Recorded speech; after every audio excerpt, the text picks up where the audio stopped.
শারীরিক ও মানসিক সুস্থতা সম্পর্কে সচেতনতা সৃষ্টি করতে এবং প্রতিযোগিতার অনুপ্রাণিত করতে এবারও চট্টলা রানার্স চতুর্থবারের মতো আয়োজন করতে যাচ্ছে চট্টলা রানার্স CR10K রান 2025। এবারের দৌড় প্রতিযোগিতার নাম স্যাম বন্ড CR10K 2025 এবং এর প্রতিপাদ্য বিষয় হচ্ছে সব বিপ্লবীদের প্রতি সেলুট। নগরীর জামাল খান মোরস্ত দ্য সিগনেচার রেস্টুরেন্টে এক প্রেস ব্রিফিংয়ের মাধ্যমে এই আয়োজন নিয়ে বিস্তারিত তুলে ধরেন আয়োজকরা। 2017 সালে যখন আমরা দৌড় শুরু করি আমরা 2 জন মানুষ শুরু করি, আর আজকে আমরা 1000 মানুষ নিয়ে প্রতিযোগিতা করছি। অর্থাৎ আপনি দেখেন যে 4 বছরের পরিক্রমায় অর্থাৎ 2 জন আজকে হয়ে গেছে 1000 জন। অর্থাৎ আপনি 1000টা পরিবারের দৌড়াচ্ছে, যারা দৌড়াচ্ছেন তারা কোনো না কোনো পরিবারের মূল কর্তা ব্যক্তিরাই দৌড়াচ্ছেন। অর্থাৎ আপনি একটা পরিবারকে 1000 মানুষকে আমি স্বাস্থ্য সচেতনতার বার্তা পৌঁছে দিলাম। অর্থাৎ আমরা এই দৌড়ের মাধ্যমে স্বাস্থ্য সচেতনতার যে বার্তা সেটাকে পৌঁছে দিতে পারছি, এটাই আমাদের সার্থকতা। আগামী 10 জানুয়ারি শুক্রবার সকাল 6:30 স্যাম বন্ড CR10K 2025 10 কিলোমিটার দৌড় প্রতিযোগিতা অনুষ্ঠিত হবে। দৌড় শুরু হবে সকাল 6:10 এবং শেষ হবে সকাল 7:55। প্রেস কনফারেন্সে উপস্থিত ছিলেন চট্টগ্রামের প্রথম এভারেস্ট পর্বতারোহী বাবর আলী, স্যাম বন্ডের চিফ বিজনেস অফিসার বিকাশ কান্তি দাস, দৃষ্টি চট্টগ্রামের প্রতিষ্ঠাতা মাসুদ বকুল, চট্টলা রানার্সের উপদেষ্টা প্রদীপ দেব সহ নগরীর গণ্যমান্য বিভিন্ন ব্যক্তিবর্গ। আমার জানা মতো অলমোস্ট 14টা দেশ থেকেই এখানে অংশগ্রহণ করছে।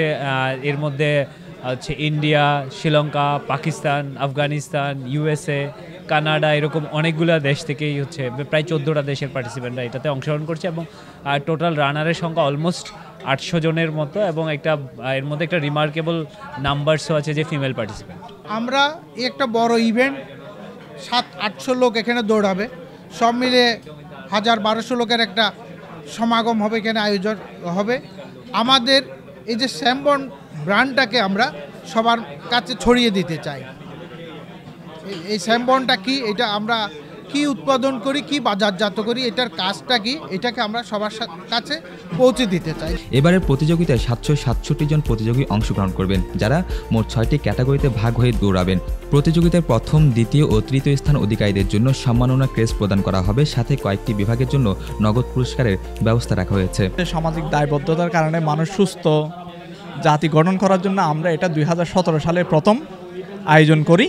এই ধারাবাহিকতায় প্রত্যেক বছর এটা আয়োজন করা হয়।